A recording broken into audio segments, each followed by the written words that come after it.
Morning, Van here from the Auto Garage. So yeah, we're just checking battery voltage on this Honda this morning.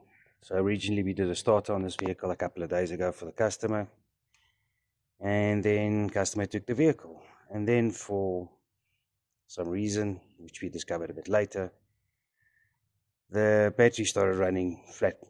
So if the customer leaves the vehicle overnight, the battery just died. So we collected the vehicle from the customer, and yeah, so first we thought, okay, maybe we have a faulty starter. We removed the starter, redid a battery drainage test. Battery drainage test didn't show anything significant. Everything was in spec. But as soon as we connected the battery properly again with the starter disconnected, the battery would drop about 3 to 4 volts in 2.5 hours, which is definitely not right.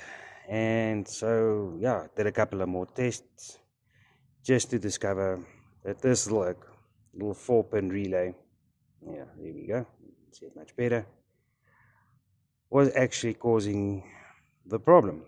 So as soon as you put this back, this thing's got an internal short on it. It actually drains out the battery. So now we've replaced it, left the vehicle overnight. Battery voltage is still good. So today we're going to fit back the starter, connect everything, retest it, and then if all goes well, we'll return it back to the customer.